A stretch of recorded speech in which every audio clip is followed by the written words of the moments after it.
we will have Ines and Amalia or Data as soon as they get. How are you all today?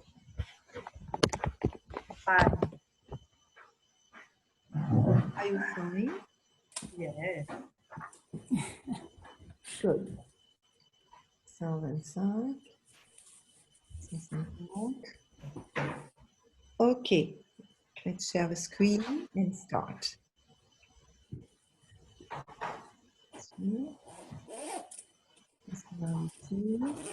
Share the screen. Okay. So,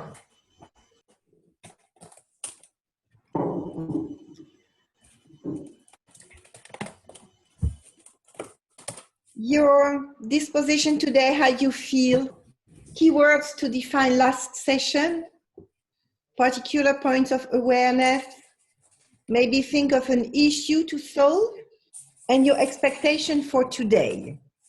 Who wants to start?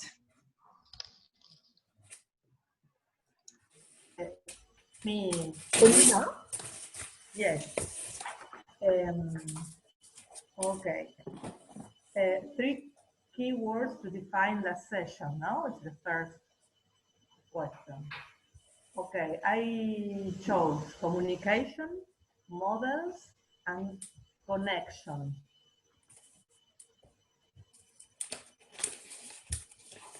And the second point too, this particular point. Points of awareness. What you think was so very important last session that you worked on or thought about? Yes. You see that slide? Do you see the yes. slide? Yes, I see the slide. Yeah, I have the print here. I put my note here. Okay.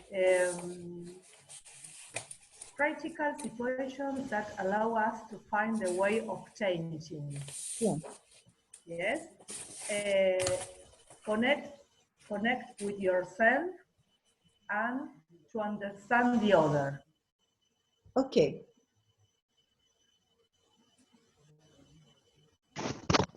My expectation for today is to develop my skills and abilities in order to a better communication, to have a better place to work. That is my expectation for today. The communication is a centerpiece. Yes, communication. Okay. Thank you. Who wants to share? Hi, Peter. Hi, Ines. Welcome. Welcome on board. Who wants? Hello. Hello, Ines. You want to share? No, because I just arrived. I'm not concentrated, so I don't know what to say. So maybe later. Thank you. Yeah, I can share if you want, but I just arrived. I don't understand fully what happened, but anyway, I'm here. So three words to define that session. Last time I noted quality, equality or equality. I felt last time I don't know how to say it in English, but really no difference between us. I mean, equality between us, even though there is a lot of diversity and this is quite rich.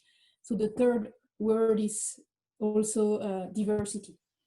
So particular points of awareness. Let's say that I've been quite interested by the discussion raised by Irma and Maria Amalia about how to welcome everybody, LGBT and so on, and how can we do at the level we are of women at such positions to reach such goals with our power of women, let's say it like this. This is one issue. There are a lot of other issues in this world. So, and not only women power, but I mean how to make it powerful together with the power of men, let's say. To select an issue to solve. I cannot say which one, but let's say that I mentioned the particular points of awareness last time, and it could be related. My expectation for today is going deeper and deeper in our construction of a strong group and network. Yeah, creating women empowerment groups. Yeah, okay. Yeah. Merci, Annick. Sister Anne?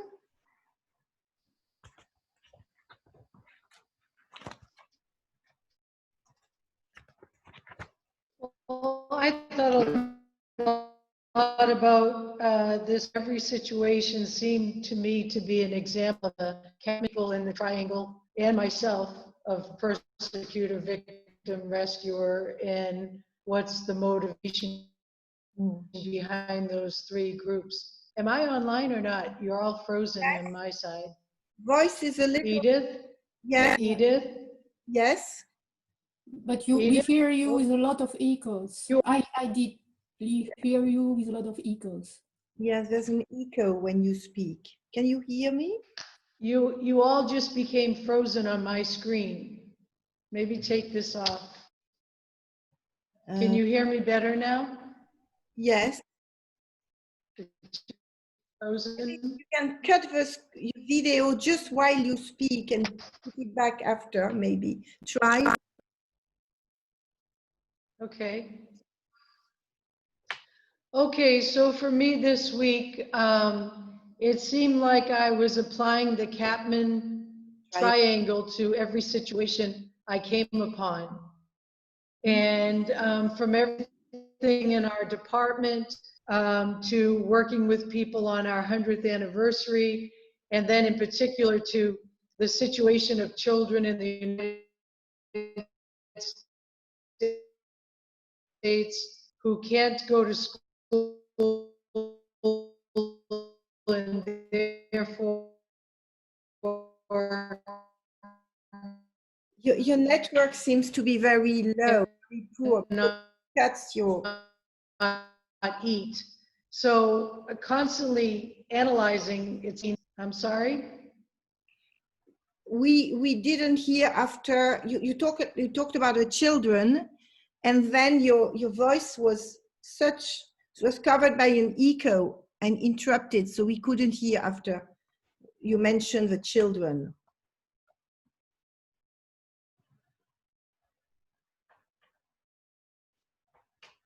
Am I back? Yes. Okay, did you hear what I said? Till the children.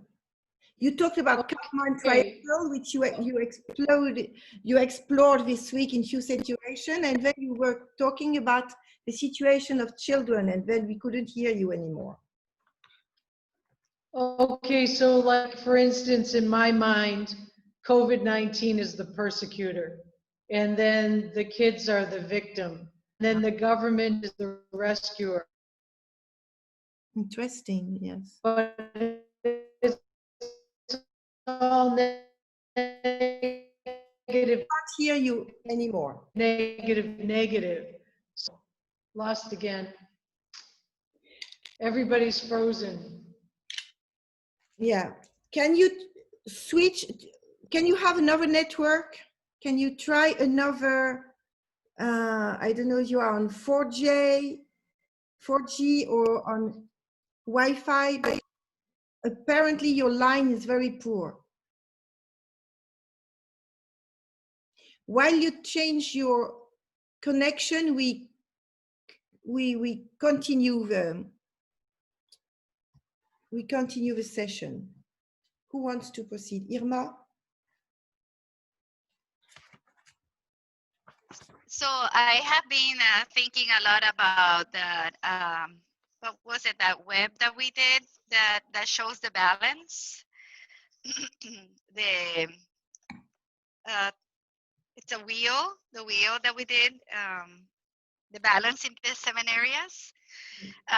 Because mine I was not balanced, and so I am reflecting on that, and I'm trying to make more time for my friends in particular, because I always try to make time to talk to my kids, but I also and have fun.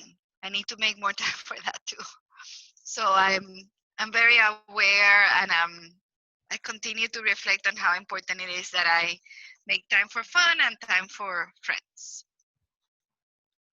Yes. So, and did you notice that the energy you get from this time with your kids, your friends, and pleasure is a plus for what you do professionally?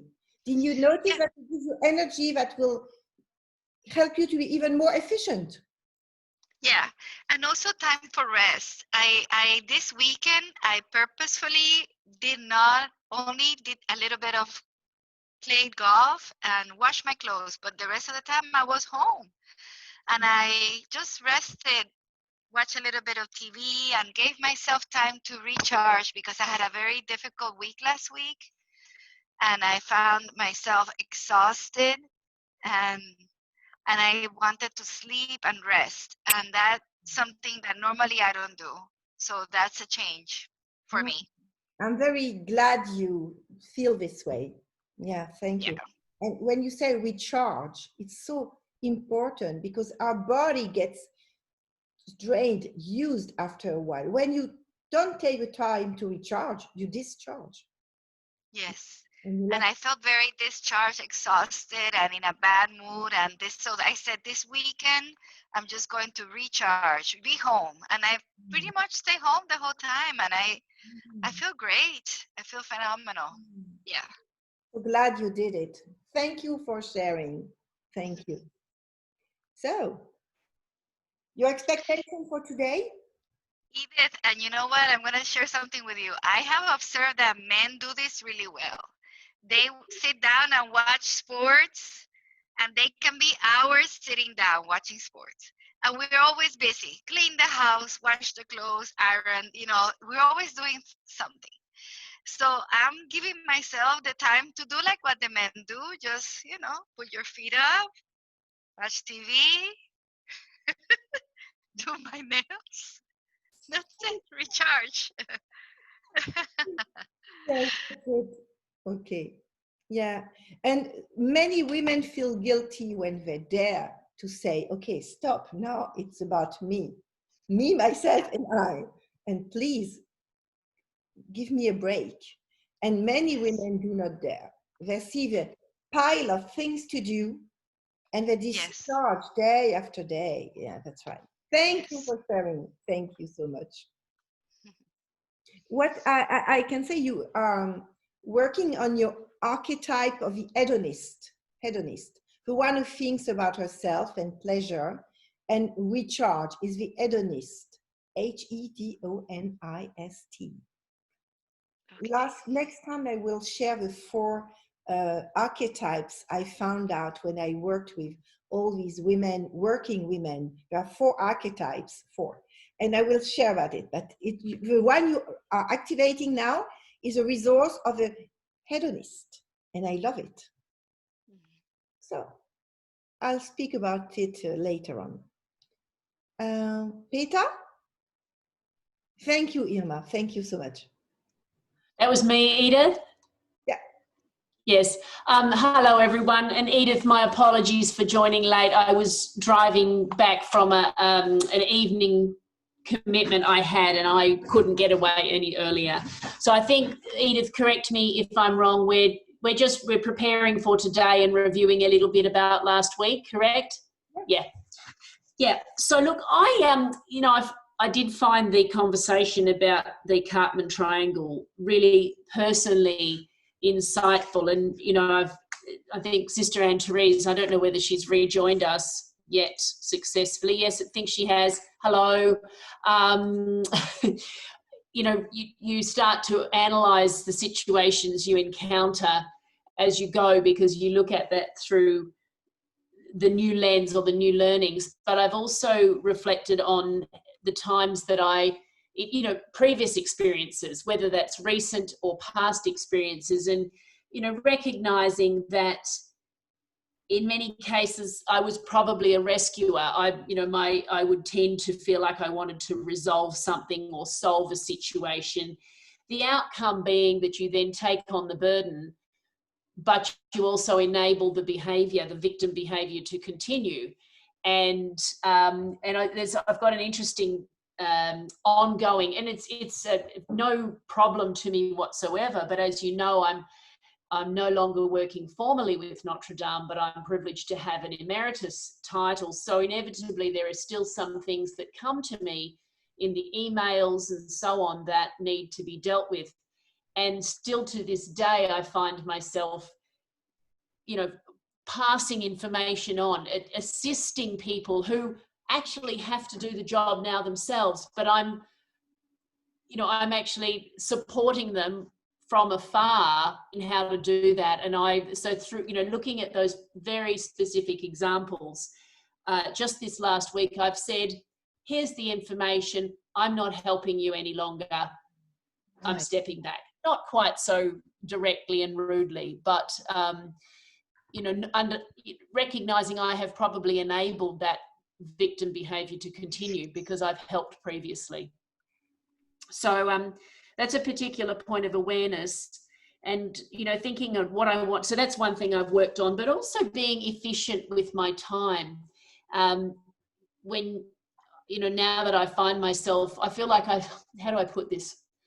I have often remarked to people, I don't know how I could possibly have previously had a job because I'm so busy. I've been able to find a lot of meaningful things, you know, and including, you know, service to others and contribution I'm making and things I'm doing for myself, but making sure I'm efficient with that rather than filling in time because you don't have the same balance that you had. The same work-life balance has changed. So wanting to be efficient, you know, working on that is something I'm wanting to improve that. And today, Edith, I'm looking forward to exploring the imposter syndrome. Excellent. It's a problem. Yeah. Yeah. It's very interesting for Peter and for Sister Anne, who apparently disappeared again. Mince. When you speak about the position you had this week, saying step back, you remember the triangle, you have victim, rescuer, and persecutor. And in the middle of the triangle, you have this cross, which is the attitude of mastery.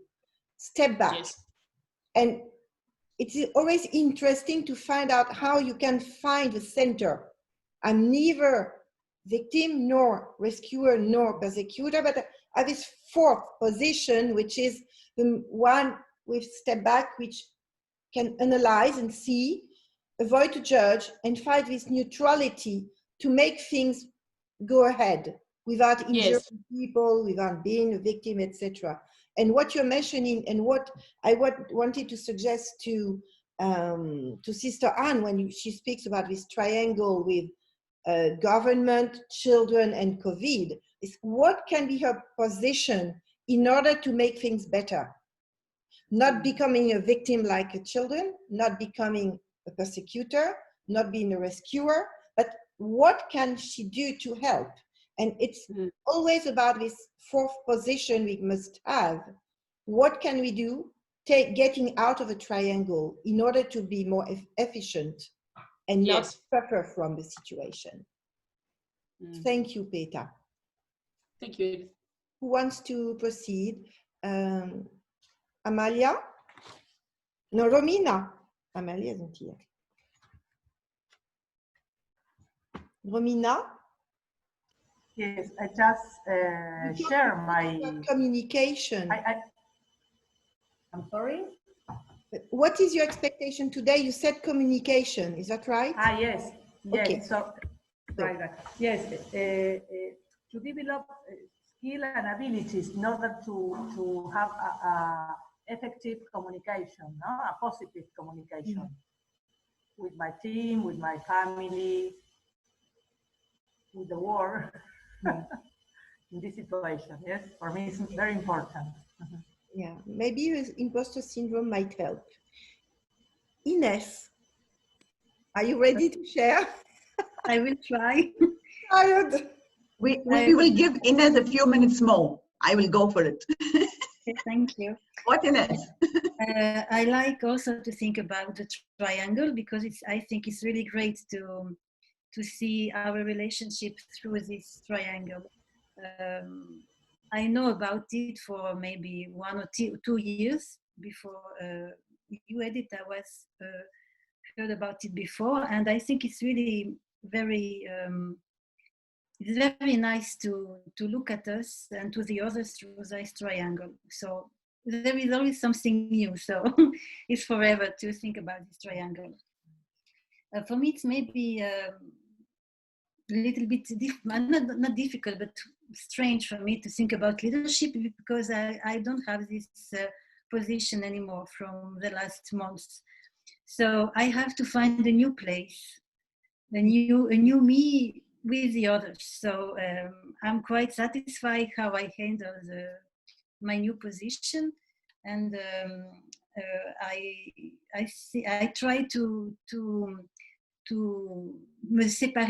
separate myself from all the leadership things I had to done before. I was always ready to say, okay, let's do it. I will do it. I'm ready. Just go work, etc., etc. So I would like to see what was my imposter before. Maybe the first one. I don't know. Radicolic. It sounds to me quite quite close. So so it's more like a recapitulation of my years of work at the university, and as one of you said before, leadership is always leadership. You can leadership in your life. You don't have to be at a formal position to have to be a leader, to try to manage something and to be creative. So yeah, I'm something there. I don't know. I think I'm clear, but it's something like that. Interesting what you say is that leadership is not about only leading others and being with others. The first leadership is between you and you. Yeah. Finding your new you, as you say, my new me and your new place. Acting as a leader will help you to dare to authorize yourself to find your new place, to be a real you. So leadership is about being oneself, being authentic. And on this stage of your life where you are building something new, acting as a leader is allowing yourself to become the best you can be. Yeah. And allowing yourself to find your new place, to find your excellency, your joy, your sweet point, where it's vibrant, where you feel is wow. Yeah. And then your leadership, you will feed your leadership with others in teams this way. When you have to be a leader in a team, you will have fed your leadership feeling, posture, attitude by being more and more aware of who you are. So leadership is about being the best part of ourselves. In fact, we don't need 8 hours, just 1 minute. Leadership is easy. Be the best part of yourself. Game over. Sounds good. Yes. It's a good program. This is my expectation for today. Good. We'll be all with you to find it. Sister Anne, now you're back. Do you want to proceed? I was talking about your Karpman triangle. And interesting enough, Peter also talked about it, Karpman triangle. And what we found out is that this Karpman triangle, when you speak about COVID, government, and children, it's the base of a triangle. But if you put it on a pyramid, then in the center, it's what is your role? With analysis, step back, what can you do to act on this triangle? Which position can you be? Not being a victim because you have too much compassion and empathy with children, not being lost in a victim syndrome, and not being a persecutor with people who don't understand it. What is your position as a leader, as someone who has Rückstand, comment on dit, a distance on things? How can you act when you see this triangle you defined? What can be your position to make things better, to help, to contribute? We can't hear you. Is your microphone on? I think the first thing for me is self-reflection. Not in the example that I gave of the government, the children, and COVID, but in terms of my own work situation. So an example of this past week, for instance, the Sisters of Providence are celebrating 100 years in Asia. So there are all kinds of activities. And I have been somewhat angry because I have felt like the activities have been too pastoral and not enough academic. So somebody in the triangle, I'm the persecutor, somebody else in the triangle wants to be the rescuer, and all the staff who are trying to please me are the victims. Yes, that's right. And so I had to really sit down and be calm and say to them, because I was thinking of the triangle, I admit you're all right and I'm wrong. And this is why I think you're right. And this is why I understand why I'm wrong. So I think you have to be self-reflecting, and I think you have to be humble and embarrassed and just deal with the embarrassment and move on. Yes. And I think the result of all that, I think, was, everybody, I feel like everybody's in a happier place because I stopped persecuting. Oh, excellent. Thank you for sharing. Yes. Merci. Yeah, excellent. I love it. And you feel better. You feel, and you smile when you talk about it. I would say that I feel excited. I went from the feeling of cannot wait for this 100th anniversary to be over to I'm really excited about what's going to happen. Yeah, the experience becomes very interesting. Yeah. Yeah. Merci. Ordeta, your turn. Yeah. Well, I was not there for half the program. I tried to listen to the recording, but somewhere didn't make sense. But what caught me was the Kaufman triangle. And I thought I'm going to draw another triangle within that and say all of that, I've got bits and pieces of being a rescuer, of being a persecutor, of being a poor me. On one side, I'm very strict.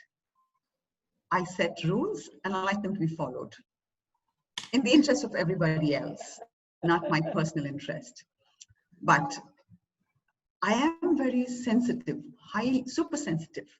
And many times I have broken down because, I can't take it. On the flip side, I love to help people, but without being detrimental to their capabilities. If they need help, I will reach out. If I think they can do it, then I will prod them on.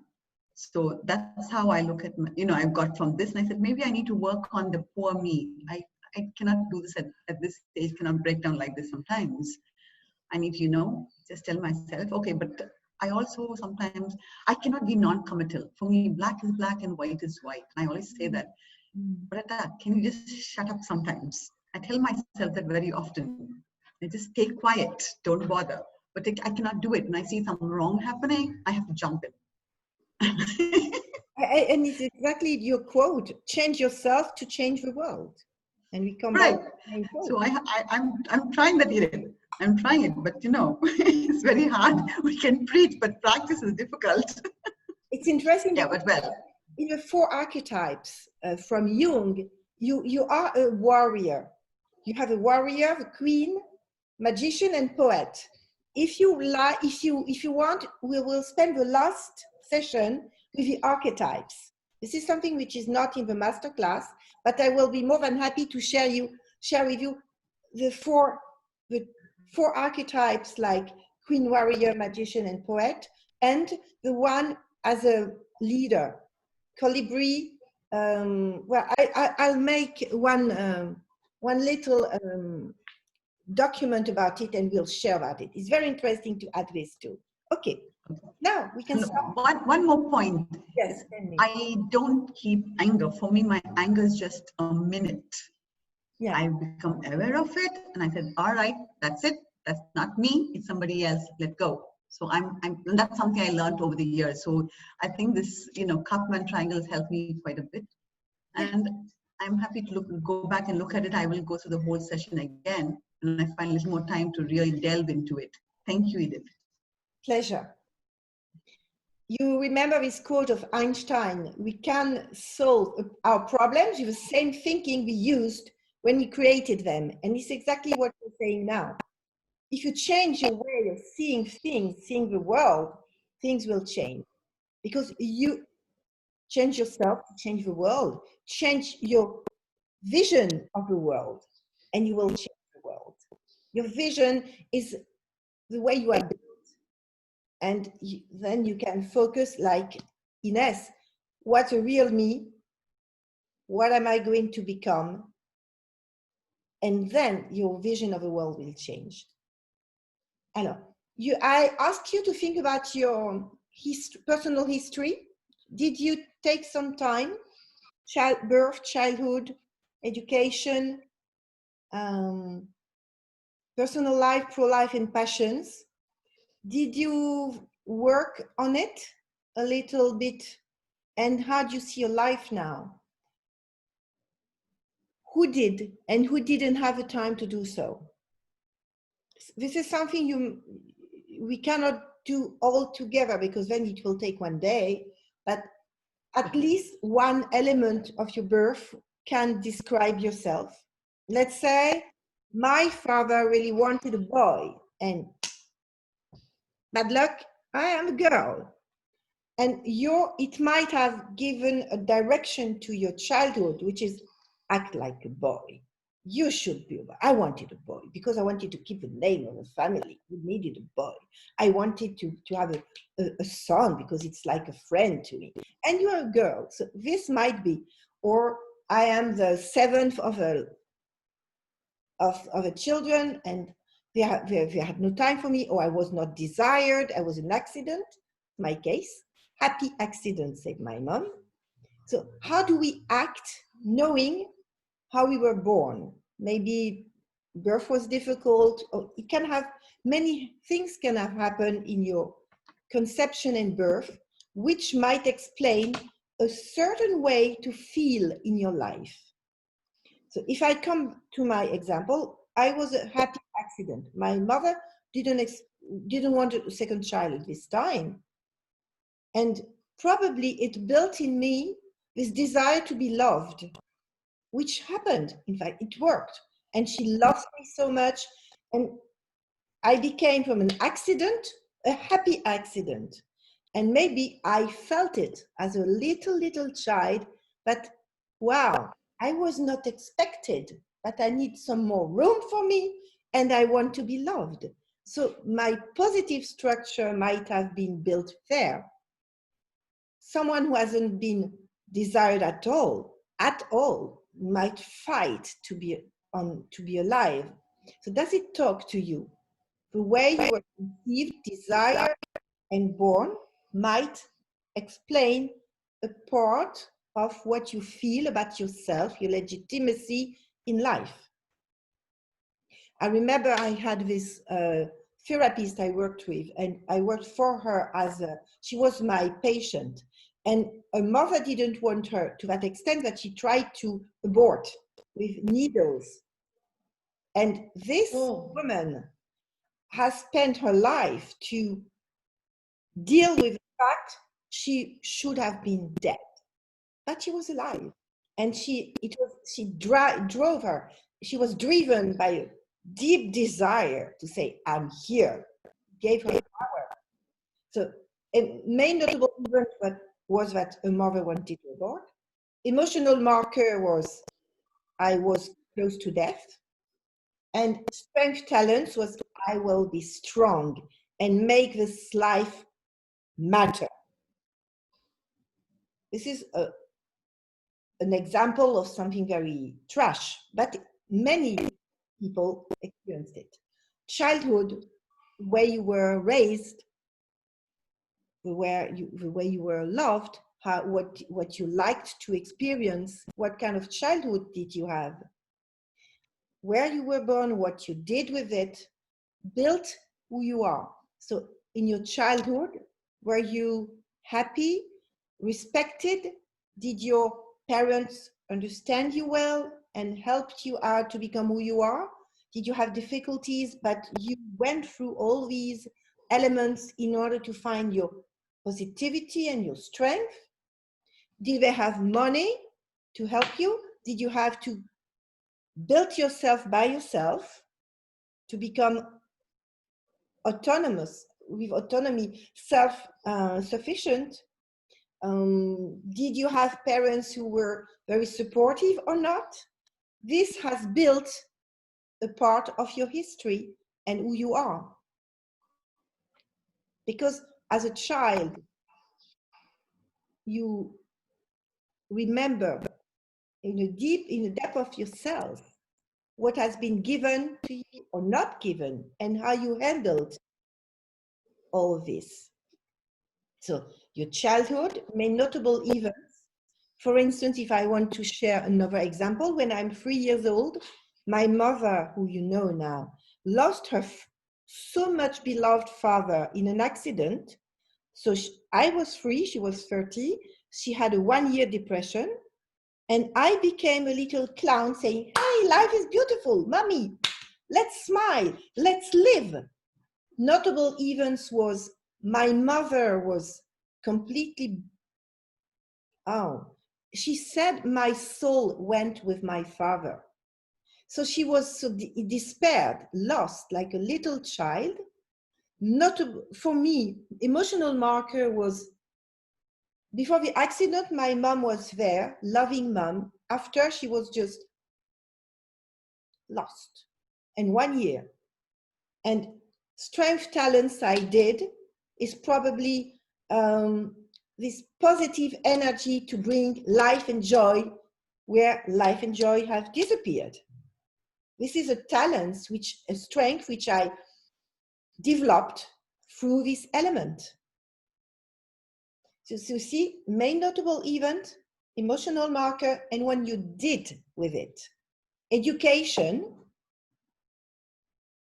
My father was fond of astrophysics and quantum physics, and emotional marker was I was exposed to this high level of intelligence. I was amazed.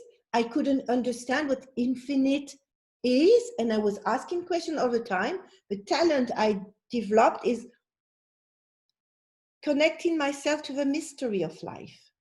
We don't know what we don't know. Everything is open. There's always something new to learn. My talent was curiosity and open mind. Personal life, husband, 35 years. So this is how you can take your time to analyze it slowly for next time if you want. But trying to find 1 or 2 main notable events in all these elements, find what you feel or what you felt about it and how you transformed it. The alchemy of these elements. What the best came out of it. This is very precious. This exercise, I've done it. The day I started to do it is like the wheel with the 7 areas of life. It gives you such a power inside of you, because this is the real you. This is exactly who you are. Nobody had the same main notable events as you. Nobody had the same emotion, and nobody developed the talents as you did. Here we are in who you really are. I remember we had a discussion with Irma, who shared a little bit of her history, and your history built the positive, powerful woman you are now. And this is exactly how you find yourself, by understanding where you come from, what you've been through, and how you made the best out of it. Many people who work on this exercise want to know how you suffered your wounds. No, I don't work this way, because I found that the more you work on your wounds, the more you say, yes, but you know, I have suffered from disrespect, and so, and then you're always spinning around in your wounds, in your grief. I think there's another way, is to see, okay, what strength did I take out of this?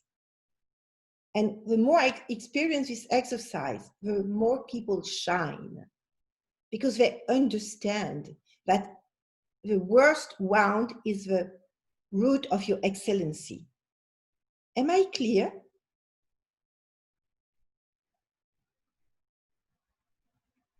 So this exercise can be done and done again. Take your time. Maybe we'll have it. The last session will be more mastermind with archetypes. And it will be a plus. I really want to share this with you. And then maybe we'll come back to this exercise, just asking for each of you which element you would pick up in your 6 areas, childhood, birth, education, and you would like to share, in order to find out what your real strength lies. This will be the last session we'll have about this angle, which is more personal, but my father was beaten by his father from 7 to 17. If we spoke about his difficult childhood, black angle, grief, anger, if we spoke about all the talents he developed in order to become the great man he became, it's a far different angle. And when he died, he told me, thank you to have helped me to find the light at the end of my life and be in peace with all what has been so hard.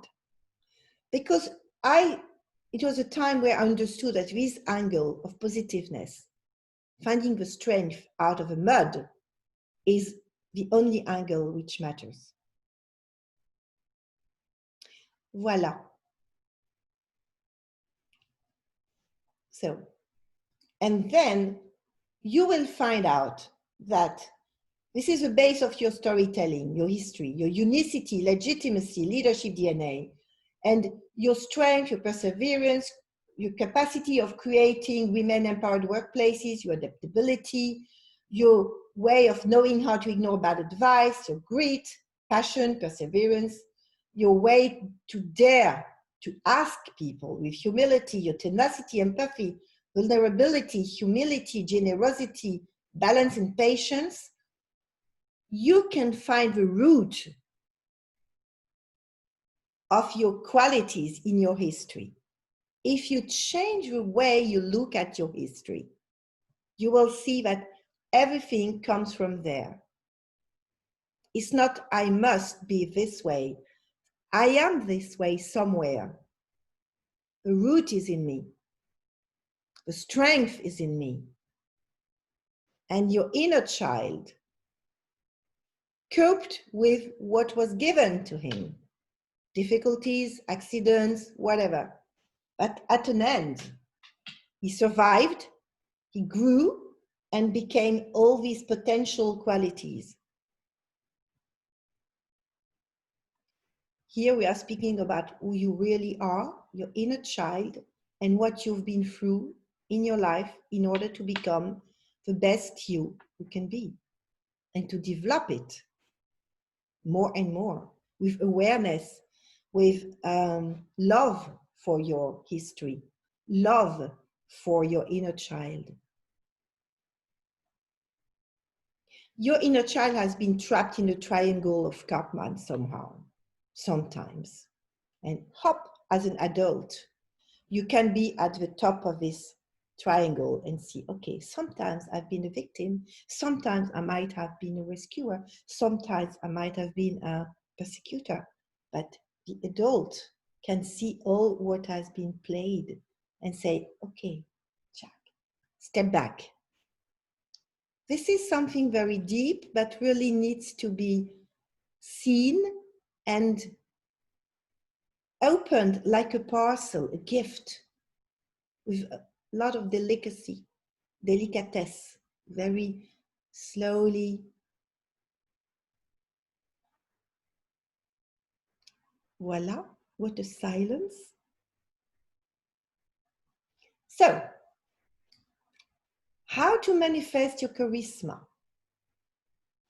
Before we talk about the syndrome, the free imposter syndrome, I made a little bit of research, and there's another triangle than the Karpman triangle, which I would call the magic triangle. If you master your thoughts, your emotions, and your body, you will be able to behave like a leader. You behave as a leader when you remain calm. Step back. When you master your body, your rhythm, your posture, your words, and even your silence. We talked about the silence. Step back. I breathe. Situation is a little tense. I take a few seconds to be in my body, to breathe deeply, to connect to the ground, connect to my heart, connect my mind, and I use my silence to focus. And then your words you will pronounce will be wiser, as if you react directly. You behave as a leader when you understand, read, and anticipate others' actions. All what we have been studying with brain types, Karpman triangle, hats, will help you to understand better who is dealing with you. Is he more black type, yellow type, green type? In a Karpman triangle, is he more a persecutor, a victim? In his communication way, is he more someone who analyzes, organizes, just in empathy, just in creativity?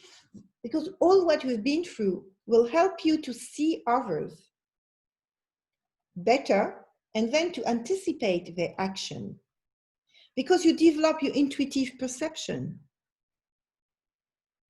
More and more you will find out whom you are dealing with. You will observe, where does he stand? Why is he saying this? And all the tools we built are here to help you observe. Posture reading. Do you feel in your body that his posture is coherent with what he says? Does his mouth say something which his body says when his body says the contrary? You have tools now to understand better the posture of someone. Is he in a hurry? Is he calm?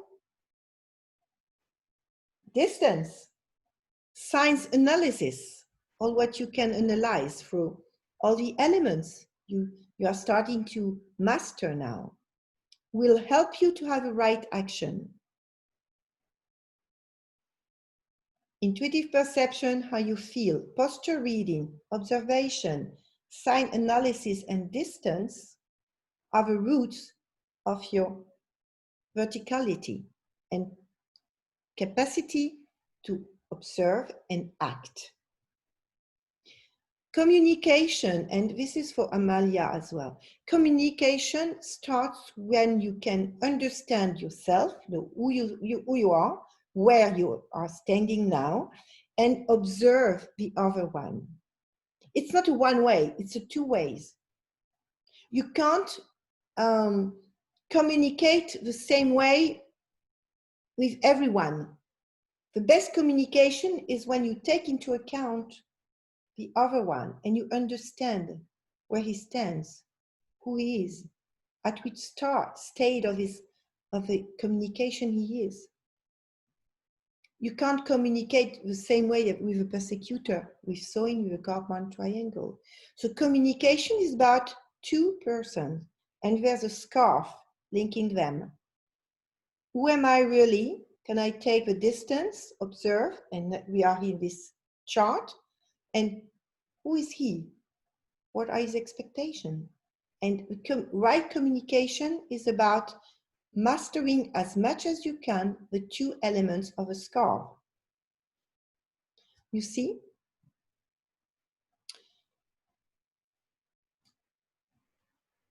Think of one recent situation where your communication might have been difficult. You and the other. Try to find out a recent situation where really you felt uncomfortable. And if you can think about it, which signs did you have? Did you take a distance?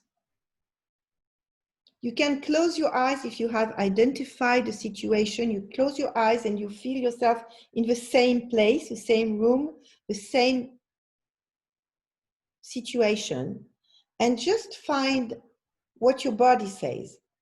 What do you observe? You can see the body, the posture of a person. Which hint can you find to find out that he was uncomfortable or aggressive or whatever? Observe and find out. You can make the exercise by yourself at another moment if you want. But find a situation where you had this uncomfortable feeling, or you couldn't deal with it as you would have liked, and screen the situation with these 5 elements. What your body says, observe, read the posture, analyze the signs, and take the distance. We all have situations like this sometimes or often. And the point is to find out how to deal with it. And the more you can step back and say, okay, this situation wasn't really pleasant. And if I put it on the screen and I try to analyze this situation with these 4 elements, parameters, suddenly you will find another way to solve the issue. Is it clear? If I'm not, please tell. It's very dense today. Okay. Does anyone want to share about this, or do we go further with the imposter syndrome? Okay. I'm happy to go on. Alors, imposter syndrome, a lot has been written about it, and it is a wonderful subject. Working with all these thousands of women for since I would say 7 years ago, I found out for me, there are 3 types of imposter syndrome. And according to the type of imposter syndrome, the action is different. For me, the first one is we want to be perfect. The second one is we are not at the right place. And the third one, we lack self-confidence. We might have 1, 2, or 3. The first one, we want to be perfect. It's what I call the good student syndrome. Many women have been taught, raised in order to be very good students. When my mother was teaching, she always told me, I don't know why, but girls work harder, they are more precise, and they are better at school, at least at the beginning, because they really are more focused on their job. But when I read a lot of studies about it, we tend to want the best when we want to be perfect. We want to be this excellent student. We need others' rewards and acknowledgement. And probably we will become workaholics. In this syndrome where we want to be perfect, of course we tend to want the best. Okay. But then if our self-confidence is not high enough, we will need others' rewards and acknowledgement, which means that we are dependent on what people think about us, how people see us, how people speak about us. And when we have someone who doesn't recognize our talent, who we are, suddenly we feel insecure. I had this case last week with someone I'm mentoring here, who is a CEO of a big company in deluxe industry, and she's excellent. She's been everywhere, she speaks 4 languages, but she had a moment with comment on appelle ça, people who finance the business, business angel. He was excellent, of course, in finance, and she told me, I felt horrible. I had the impression that my excellency was worth nothing with him because he was talking about concepts and ideas I didn't know. I was not at my best. So I lost my self-confidence suddenly. And we talked about it, and I said, okay, let's figure out that you admit that you are excellent in some fields, but here, this is a field where his excellency will be something that you will discover, and you will tell him, wow, this is not my specialty, but I'm listening to you. I am more than happy to learn from you, and I need your help. She would feel more legitimate and self-confident if she would dare not to show perfection, but to show an imperfection there. Am I clear? She is perfect in many ways, but then she's in a situation where she can't be perfect because it's not her field. It's not the element where she knows that much. Or either she wants to seem perfect and she will feel lousy inside because she knows she can't control the situation. She can't control these elements that the other one is sharing. Or she says, okay, I'm very good at this, but here I don't know. I'm listening to you. Then she will not feel insecure because she will not need a reward and acknowledgement of the other one. She will just be in an exchange of process of elements and no problem. This is something, I remember when I started, when I was with Cartier and Yves Saint Laurent, I was invited to develop the licenses in Japan. It is 20 years ago. I remember I had this meeting with a CEO of Seibu industry. I knew perfectly well the market of deluxe industry. I was really very good at it, but I didn't know anything about Japan. Instead of saying, hey, I'm the best, please, I said, hey, Umezawa-san, I know really very well my market and deluxe industry, but I have no idea of your country. And I would be very grateful if you accepted to teach me your culture.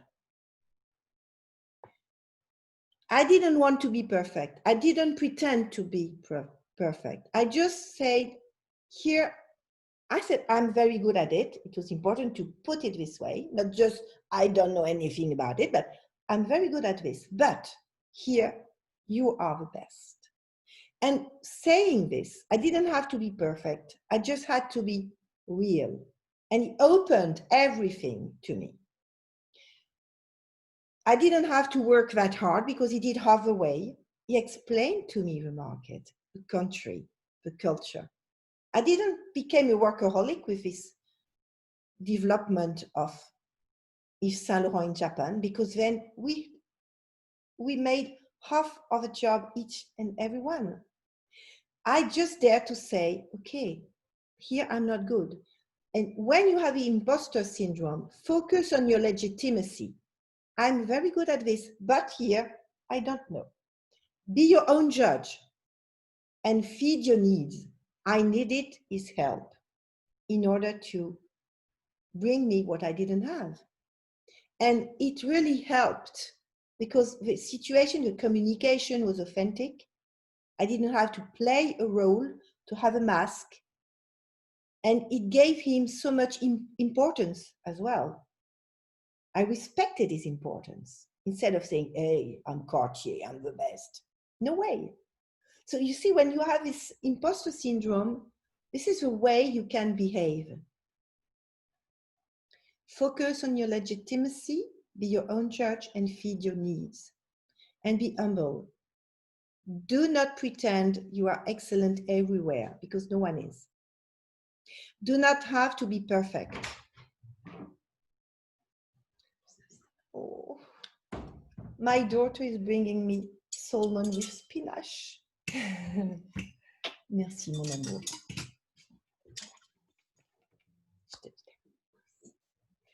Oh.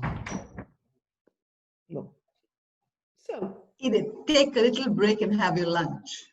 try to find if you are concerned by this perfection syndrome, because I think most of us at high level are concerned by it. Find, while I'm eating my salmon, find a situation where you really can feel more secure, just being confident in what you already have, not pretending to be more than you are. And find a way to see how perfection is different of excellency. Can be excellent but not perfect. Perfection is an illusion. Mm-hmm. Excellency is when you are at your best. So if I may, I let you think about it 5 minutes and then we share.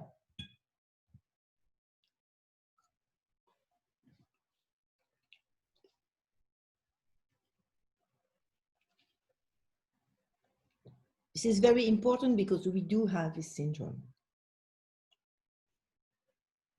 All women I've worked with at a high level have this syndrome, which was driven by this syndrome. But to a certain extent, it makes us miserable, workaholic, forget about the other areas of our life, forget about ourselves, and being dependent on others' rewards. And this is not good.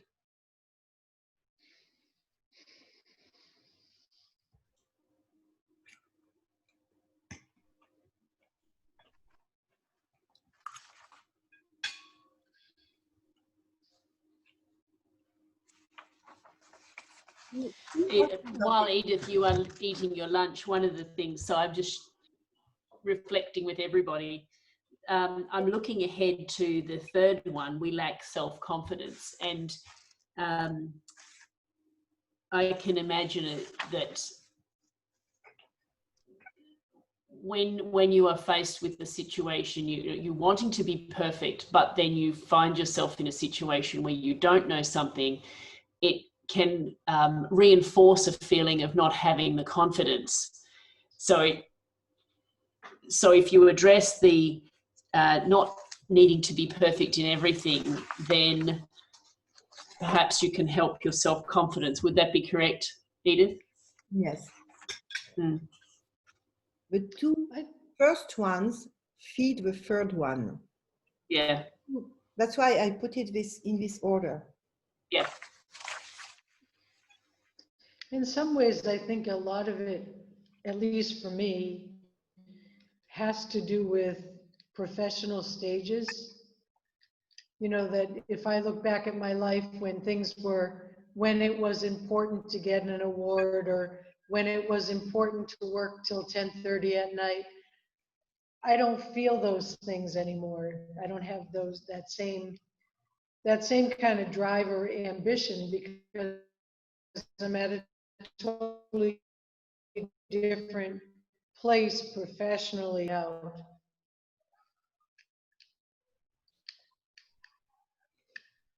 What helped you to get away from this workaholic situation? I just think it was for me a value that it wasn't healthy to be doing that I wasn't serving other people well when I was exhausted and burnt out. And as I mentioned once before, something happened when I turned 60 that I just felt like so many things that mattered at one point no longer mattered to me. You know, like becoming full professor. There was a time in my life when I thought full professor was like the most important thing ever. And now I think, what does it mean? You know, I'm just at a different point of life that those kinds of things don't motivate me anymore. You mentioned last week that your age gave you freedom. Yes. And that's right.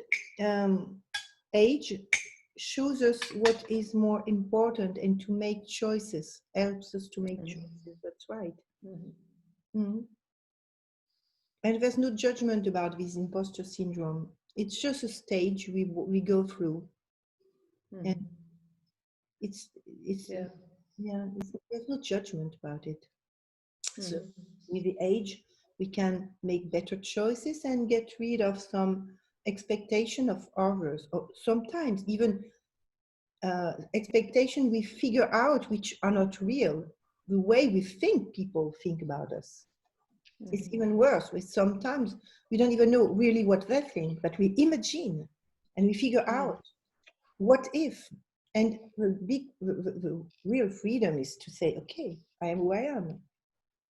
And the more you know who you are, and this exercise with a family, birth, childhood, it's very precious to find out who we really are and say, okay, this is me.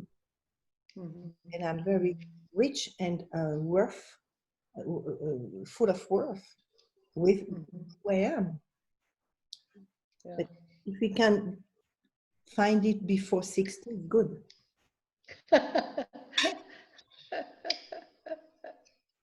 Well, Edith, there's something I like to say too.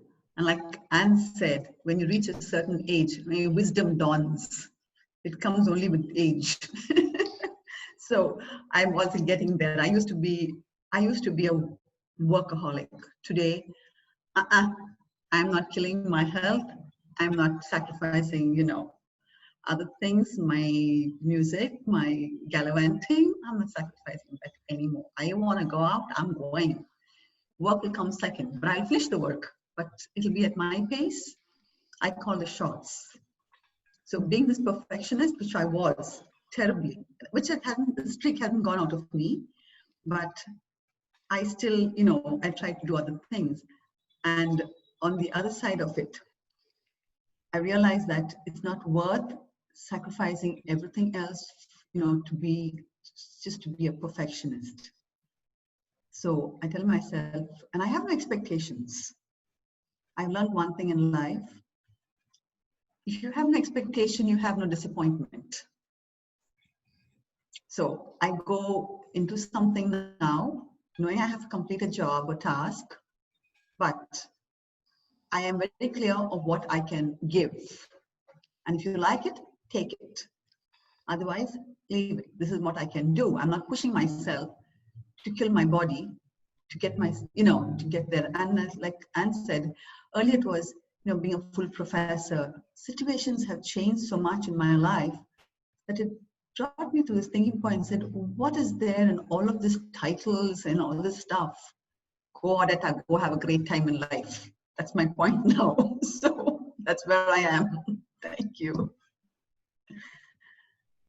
It gives a lot of freedom, and that's why we speak about leadership DNA. According to our age, what we've been through, and who we are, our leadership DNA is very personal. We have our own, each of us have our own way to be a leader. There's no definition of a leader.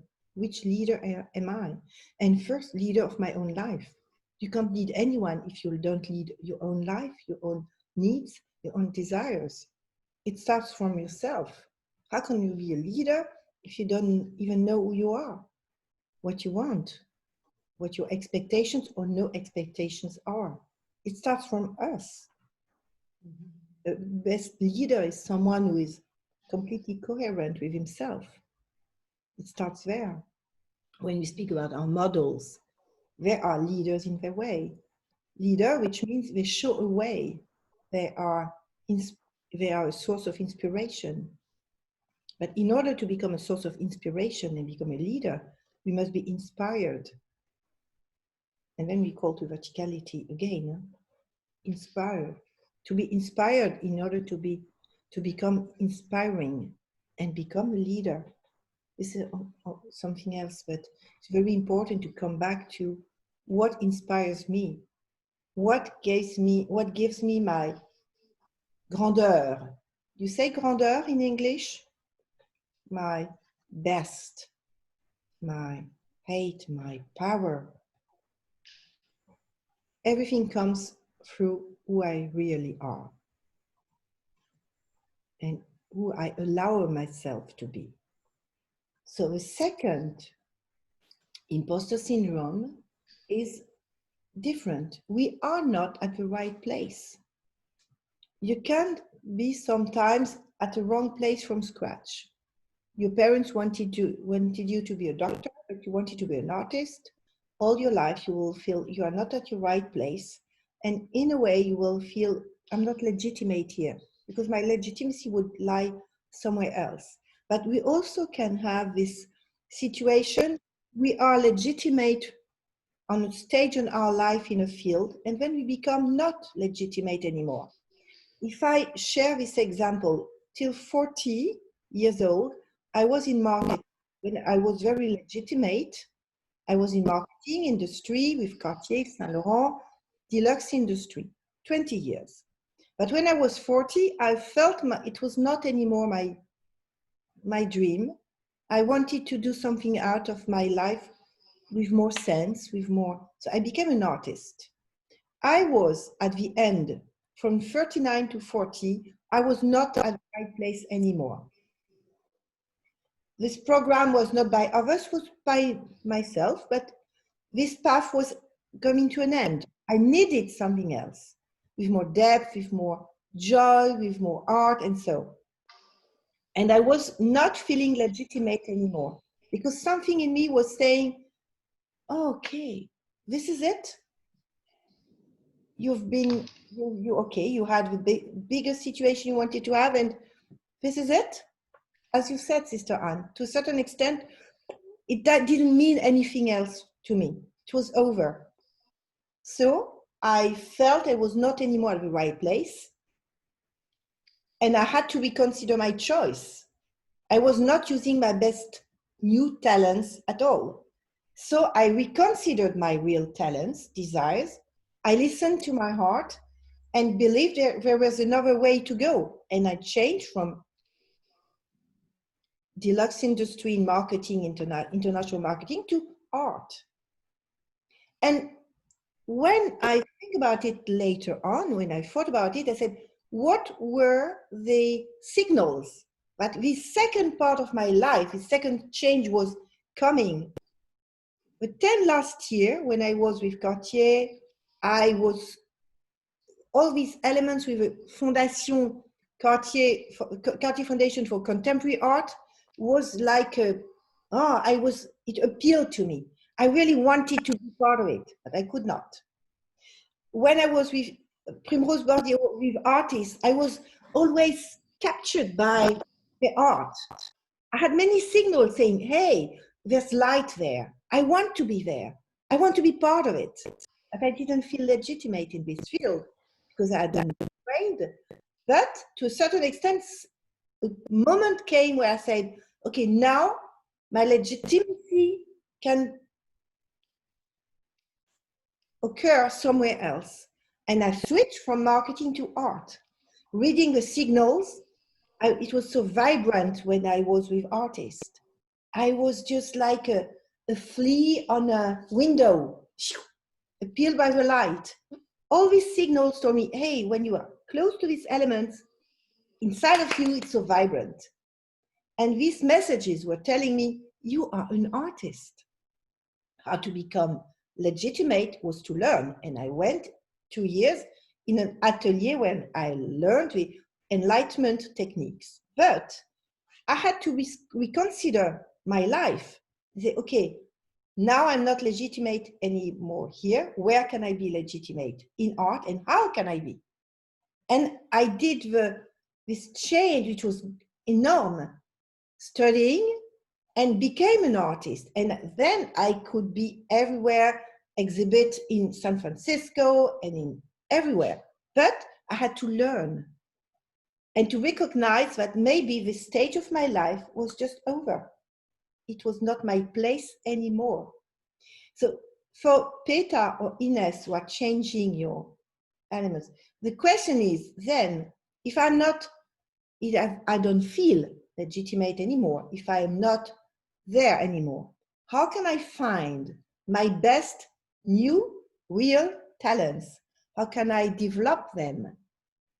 How can I listen to my heart in order to find where, wow, there is something here. Where, you remember, Ines, I was talking to you about joy, vibration. For Peter, I would like her to work on the ikigai. I'll tell you about it. Your ikigai is a must for you now. And believe there's another way to go. So some of us might have been in the wrong path from scratch, but I don't think here. But some of us must change the path. Done, checked, now next step. And I will find my legitimacy somewhere else. And does anyone want to share about this one, which is important? Edith, I have a question, if that's okay. The feeling of it would be what I would have thought you were going to talk about with we are not at the right place, but what I've heard you talk about is that it's time to move on. It's time to do something different, follow your heart and have the confidence and find the strengths and talents to do that. But so my question is, the feeling you get when you might think, oh, I don't deserve to have this job. I don't deserve to be given this responsibility because so many other people are so much more talented than me. Is that the third one? That's the self-confidence. Okay, thank you. The third one is more transversal. We all have a part of it. But you don't cope with it at the same time. But when you have a 2 plus a 3, a 1 plus a 2 plus a 3, then it's complicated. But the 3, we all have it. So the third one, we lack self-confidence.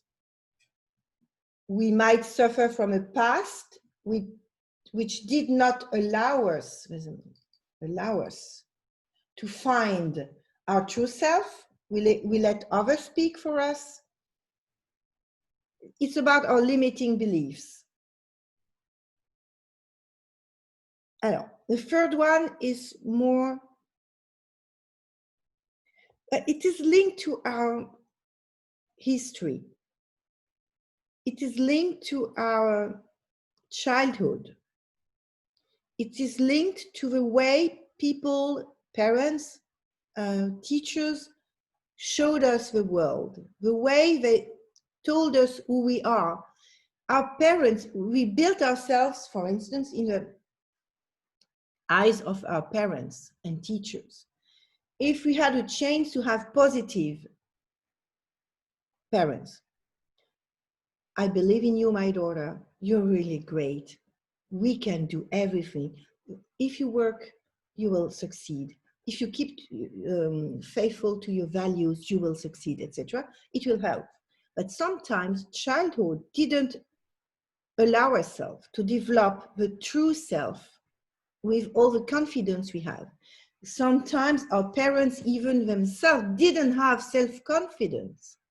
How could they teach us self-confidence if they didn't have it? So there we come to a point where the element about our childhood, the elements about the way we see the world, the elements about the situation which is a 4-star service today.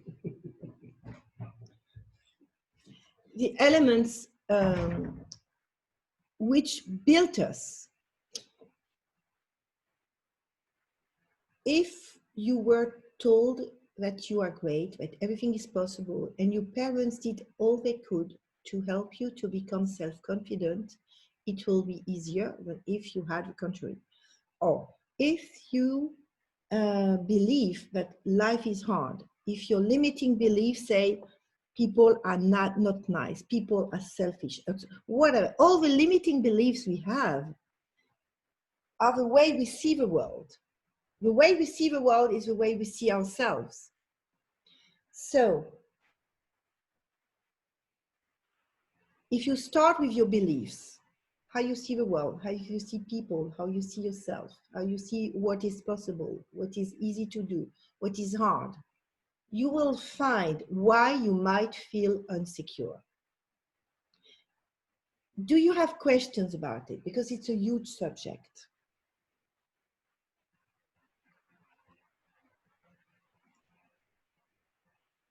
Open your microphone and please, each of you, I would like you to share about how you see your imposter syndrome. It can be, well, for me, it's on a level from 1 to 10, it's about 4 only, or it's 9. Ooh, it's very difficult. It can be in certain situations, I really feel uncomfortable. It can be, wow, it rings a bell. I remember when I was a little girl, in this field, I was taught, you will never do it, you will never manage. So here it's more about sharing that teaching. I have nothing to teach. We have a lot to share. So, Edith, if I can start, I first would like to say, like Ordetta and Sister Anne-Thérèse, that I think that getting older is a good point from that point of view. But that's the point. Maybe I would also like to share this, that I also feel that with respect to number 2, not being at the right place, thinking about some situations I've been through, I think that that's what I felt at that time. But now with the distance, I think that I was at the right place, but the context or the situation or behavior of the people made it that it turned that I could feel I was not in the right place. And I think that's not only ourselves, but also what people want you to induce in order for you to maybe to leave or to feel bad or whatever. And of course, if you are strong, it will have no impact on you. If you are not that strong, it will have an impact on you. Yes. I think being in the right place or not being in the right place is a tricky thing to decide. In other words, I think a person could be in the right place, and I think politics could change the situation. Mm. You know, the older I get, the more aware I am of the fact fact that no one can have too many friends, and I use the word friends in this case very loosely. I don't mean intimate, close friend who understands, who cares. I mean networking, and I don't know how to, it's a different kind of right place when politics is involved. Yes. In my situation, I feel like I'm in the right place, but I won't be in the right place if I stay in place for much longer. So I look to the future with excitement and starting new, starting from scratch, reinventing. I'm really looking forward to that phase of my life where I can look back and say, I've been there, done that, and I hope someone in the mix, I hope their life is a little bit better now because of something I did or said, or in other words, I hope that my impact has been positive for someone or someone's. And in the right place, I believe, will be different in the close future. But I see that as very different than the political right place. I just wanted to add that to the mix. No, it's real, yeah. The field you are in, the situation, the environment you are in will affect your feeling of security, being useful, being legitimate, of course. Yeah. Well, like in my situation, I love my job. I know that there are many people who respect me for me, but also there are people who respect me not for me, but because of my position. Yeah. And so that's something totally different. I'm very, very happy where I am, but I know I can't sustain that happiness forever because I'm a person who will get bored easily. I mean, 25 years is a long time in my mind. But I just felt the need in regard to what Anna shared, that it's difficult to tell right place when politics are involved.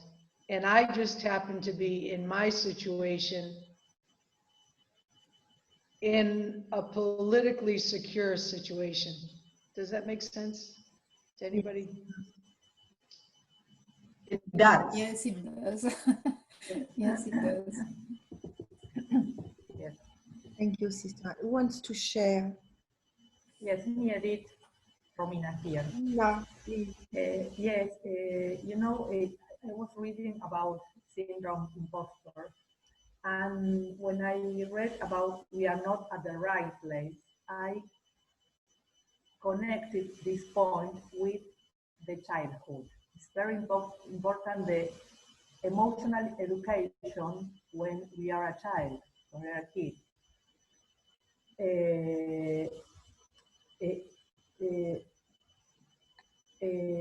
I'm, for example, I'm the older sister of 4 brothers, and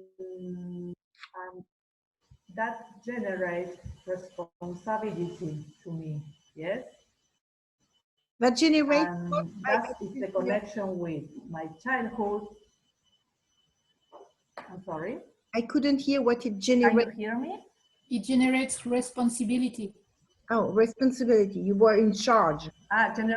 Yes, yes. To be older, to be the older, generate to me responsibility, to meeting expectation, and that's why I connect to be at the right place with my childhood. Yes. That is my conclusion. It's more deep but I try to find how my childhood help or no help to my insecurities, to my responsibilities, to my communication, no? Maybe we could say you were trained to be responsible for others according to your Yes. position in your family. Yes. I'm sorry, I have bad connection and my kids are playing music for school. Problem. I can hear you. Yeah. Thank you for. Okay. Yeah. But the question can be. Okay, thank you. But the question can be, Romina, when is it a plus and when Yes. you think it's a burden? When you think it is a plus for you to be able to be in charge of things and to organize and so, to be the queen in the archetypes I will share with you. And when is it a burden? When you overstep your responsibility, when you feel game is over, now it's not my turn to play. Up, I step back. Interesting thing is with this angle to see, okay, till here it's okay. I like the job. I like the mission of being in charge of, but now game over. And as Irma said, now it's time for me to discharge. If you discharge, the charge goes somewhere else, and to take time for yourself. The interesting thing is to ask yourself, when is it good? When is it neutral? And when is it a burden? And if it is a burden, what can I switch? And if you come back to these areas of your life and wait, being your personal area, what time can I take for me? What do I deserve for myself? It's a matter of, wow, say, now game is over. Okay, I'm not supposed to be all my life long in charge of everything. Stop.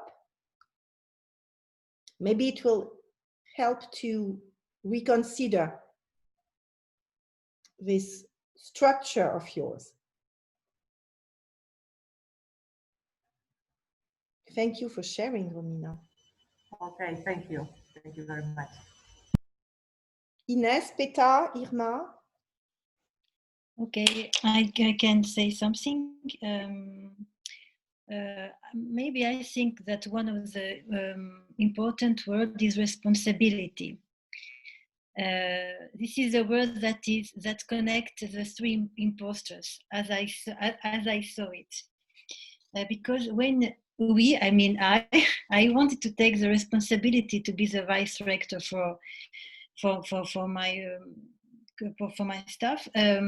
I wanted to be perfect. I wanted to do the best, and that's why I was a workaholic. This is a main important word as we listened before.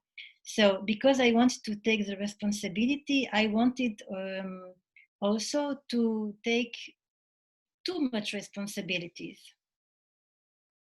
And that's why this first imposter is a problem, because we want to be perfect. Nobody wants us actually to be perfect. I worked a lot because I wanted to know the job. I wanted to understand how does it work, etc. And of course, I wanted in a certain way to have some acknowledgement, not from everybody, but from 1 or 2 or 3 persons who are important to me. They wanted them to see that I do a good job, etc., etc. But now, when I'm not anymore at that place, I realized it before, but now it's more clear that that in a certain way they don't need me, not in a bad way, but in a good way, because you are here to do a job, and after your mandate, where you are not at that place anymore, it's not anymore my responsibility to think about it. And now I need maybe a week ago, a week more, to say to myself, okay, today I sent an email to the new vice rectors, and I said, when I was at that place, I did that.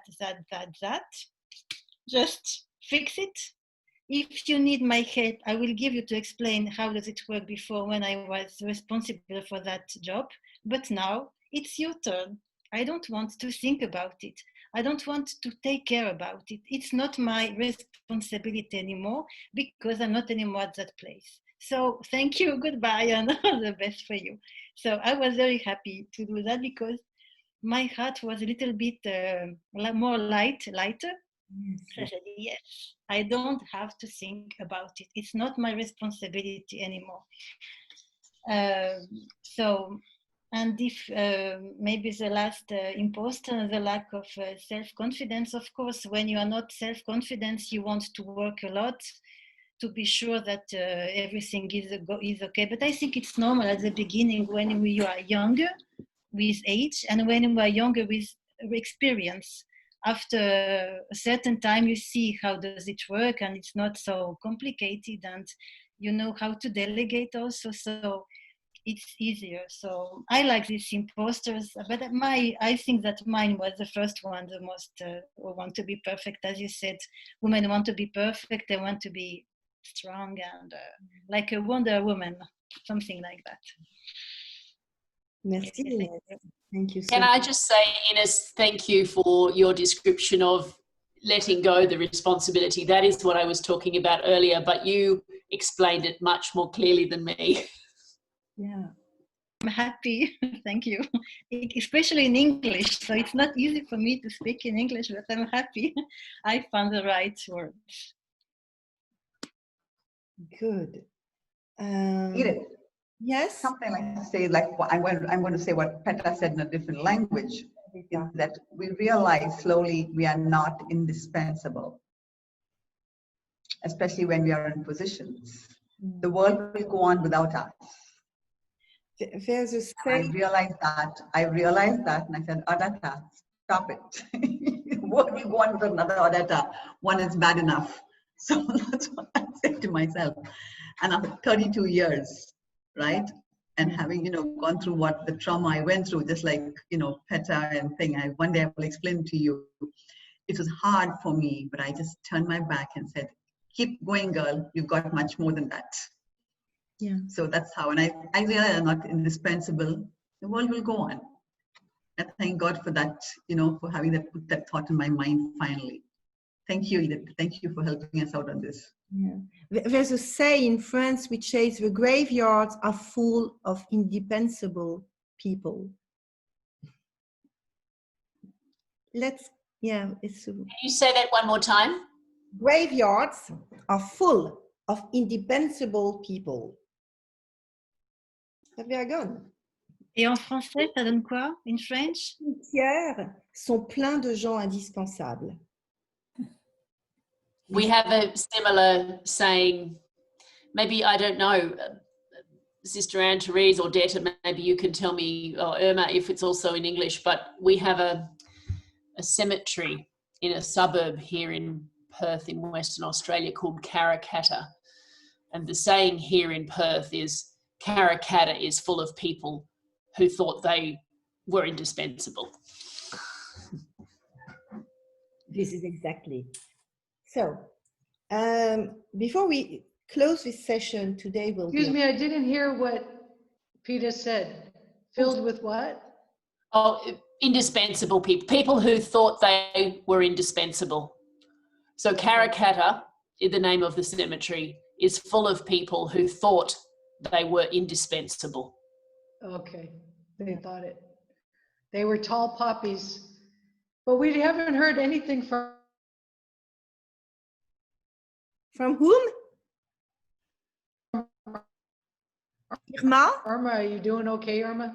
Oh, yeah, this is an interesting topic because I think I do qualify for workaholic, and it's hard for me to admit that. I think a few things have contributed. Once I'm an immigrant, so I had to work hard all my life. I think I had a lot of influence, from people in my life that we somehow became a little guilty about having fun, and it may have been a kind of a model that we adopted, maybe because we're immigrants, and we just got used to that. And then I'm in a country that it's really rewards high achievers. So I think it's a completely different lifestyle than Europe. I very much admire the lifestyle in Europe. And even though I grew up in Puerto Rico, where people are more balanced, if I may say that way, I've been living in the U.S. for a long time, and the rewards are there for people that work hard and excel. So also, during the time that I was married, I had a situation that I became the breadwinner for the house. So also that pushed me to continue to excel in my job so I could get promoted and I can provide for my family. So yeah, so that's I think for me, I want to just share something for the other women in this group, because I don't know, I guess as you all maybe decide that you want to continue to be promoted, it was always easy for me to get promoted. Even I wasn't looking for promotion, it would come. And until it came time for the presidency. And that step was hard to take. And not sure why, but I think here in the United States, there's very few Hispanic women that are university president, and I think that people could not get their heads around it. So, I mean, I had instances where people asked me, in an interview with a lot of people, about being an American born in Florida. And I said, well, no, I was born in Cuba, and I can see their faces very distressed because it's not what they had in mind for their president to be Cuban. So I guess maybe my looks, I don't necessarily look like what some people consider the Hispanic look, So, and I think people many times ask me if I'm Italian or if I'm any other nationality but not Cuban. So so this issue, the workaholic in me, during the times that my kids were smaller, I think my kids gave me a lot of balance in my life, and now that they are adults, it's even harder to, because my family doesn't push me aside. I'm single, so I can easily work all the time, and I enjoy it. So yeah, so that's a thing. Thank you for sharing, Irma. Yeah. Thank you for sharing. Again, even being a single, as you say, can also, if you deeply feel in yourself that time is to be, again, in a couple, is to devote some time, energy, part of your feelings to this field and open yourself to, you are young and a beautiful woman. I mean, if you decide to not, okay, I would be ready to share something, a part of my life, it's open. Life is about stages, and it can change as you want. Okay, this stage is over, let's come to another one. Yeah. I had 4 careers. I'm 64, I've had 4 careers and a high level. Because to a certain extent, sometimes I said, okay, that game is over, let's try something else. And we can change whenever we want when it's really done in intelligence of a time, of what we really want. We do it nicely, little by little. You just allow us. It's a matter of authorization to allow oneself to go to the next step. What do I keep? What do I change? What do I open to another field of my life we are free, totally free to say, okay, I want another game. And I believe in gentleness, not in brutality. No, game over, let's switch. Do it slowly. Let us arise something else, something new. Just be open to another stage of life. It's easy. Just the only thing is to say, okay, I allow myself to live something new, to experience something new. It's a message to God. I'm ready. Edith, can I just respond to Irma, if that's okay? Irma, I felt you were apologizing for being, you have a tone of being apologizing for being a workaholic. And I just wanted to say, I just feel you shouldn't have to apologize. You know, you have shared you love the work that you do. And I just noticed that today. And I just wanted to say, don't apologize for all the hard work and the achievement. Thank you. Apologizing, interesting. I'm just kind of trying to reflect, how did I get here, And because I very much love people. I love spending time with my friends and my family, something that I really, I like having fun, and I really want to open up myself to find a partner.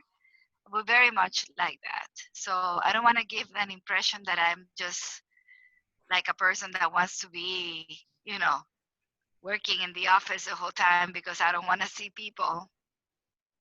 But yeah, and I really want to enjoy my journey with someone, the right person, of course. But I don't know. We sometimes are a product of our circumstance, and we just figure out the best way to get through. And sometimes we end up where we are, for the good or the bad, because of a series of circumstances we've been through. Une adresse de maman avec ce nom-là.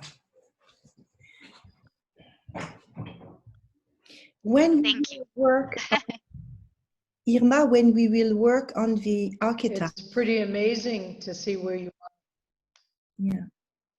When we will work on the 4 archetypes, again, magician, poet, warrior, queen, magician, and poetess, it will help you out maybe to find which archetype would help you out to have this private life a little bit different. Because you act like a warrior and a queen, a magician and a poet to listen to and to bring as a resource. Because these 2 ones are the ones who will lead to this love life.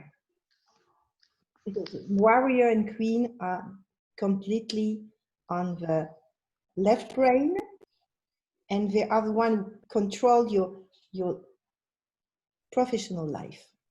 But the other, which is more right brain, introvert and extrovert. But I really want to share this with you. The last session will be devoted to this. I love it already. It will help you out find when you can activate these other archetypes. Can I interrupt? Yes, sure. Your enthusiasm is infectious. Good. Contagious. Good. You Infectious. Interesting. My daughter brought my meal. My husband came after with my cappuccino. This is a magician and poetess in me who lead to this.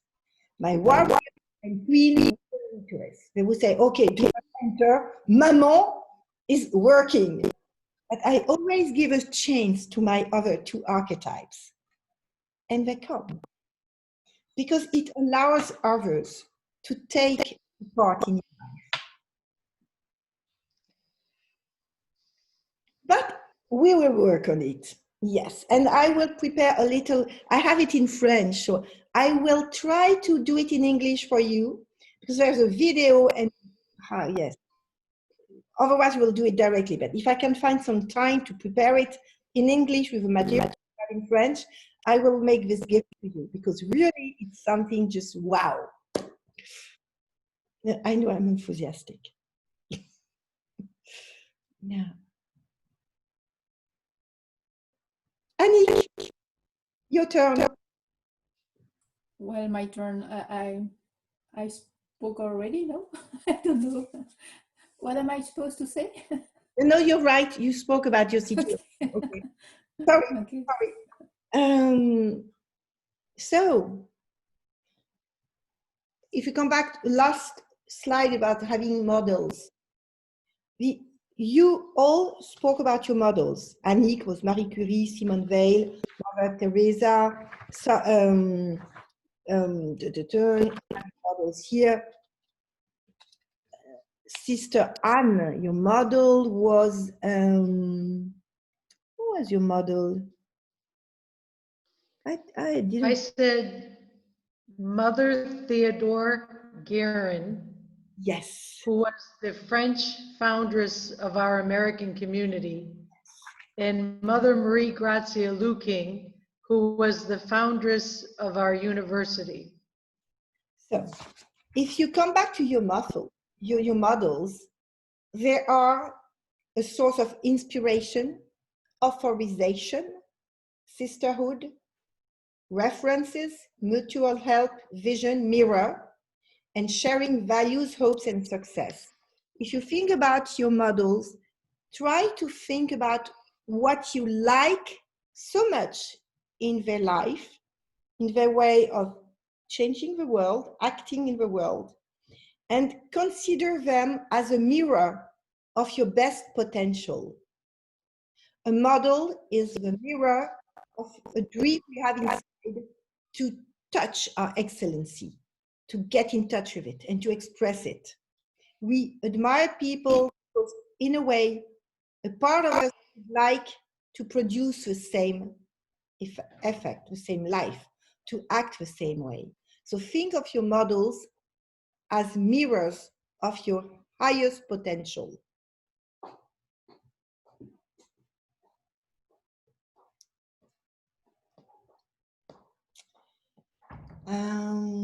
So your models, their qualities, and your qualities. Maybe there's a difficulty or resistance, and you probably have a resource. So this is something you have in your document. Think about it. In which way your model, the quality of your model you admire most, and what about your quality, which is the closest to this quality? I will send you the whole document again today, so you won't have to look for it. And you will be able to work on it if you can take 15 minutes to think about your models. Next week, we will speak about your leadership style, models again, types of leadership, and it will be the end of a masterclass as I produced it till now, but I would like to share one more with you about the archetypes, if you are okay. So we will have 2 more sessions. One will be the last one of this document, which I will send you again today. And we will do another one I will prepare with the archetypes. Voila. All fine. Perfect. So just the last word for today, how you feel, what struck you most, what you learned about yourself, how much more you feel comfortable with your wonderful self. I can't hear you, Irma. No. We can't hear you. No. How come? No sound. Muet. Attends.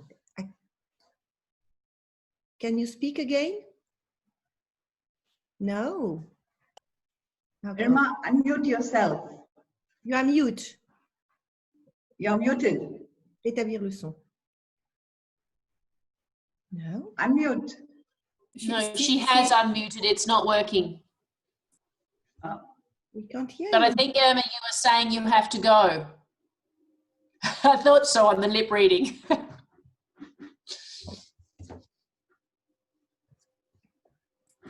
Take care, Irma. Next week, the same time as today. Huh? Okay, at noon for Paris time. Okay, fine. So, a last word for everyone. Well, to me, I have the feeling I that- just want to share that I was in a conference and I learned some new hand gestures for meeting online that I think are really great. Like if you really appreciate what somebody has said or done, you do this. Did you know that? Or if you're really touched by something someone has said, you do this. Ah, And yeah. if you agree, you do. Yeah. So Edith, I don't know if people heard because it kept freezing. Yeah. Is this the extension of the emojis? Sister Anne-Therese, it did freeze. What was this one? Enthusiastic. This is like when you're clapping, you really think somebody did a great job. So I'm giving Edith this. Thank you, Sister Anne. So next time, noon, midday. Who Okay. wants to share? I just would like to add that I have the feeling that all of us, we were at the right place today, simply. Definitely, yes. I would, I've just been thinking today that in the relatively short number of weeks we have been involved in this masterclass and seeing each other weekly, a lot changes in our lives just in those short weeks, and that is normal. But when you look at this group of how many there are, 8 of us, you know, each of us has been able to share the journeys, and it is very reassuring that change is normal, and we all experience challenges and ups and downs. And, you know, I think we have learned a little bit about each other and got to know each other's personalities just a little bit. And we can tell when someone is up or down better than we could just 4 weeks ago. Romina, your child's recorder playing is wonderful. Thank you. Rita, thank you. Okay, I like sharing. I like sharing this class because we were able to explore deep feelings, to get to know each other, and to work on the leader in us. And that's very important. Thank you, Romina. Thank you. Okay, Rita?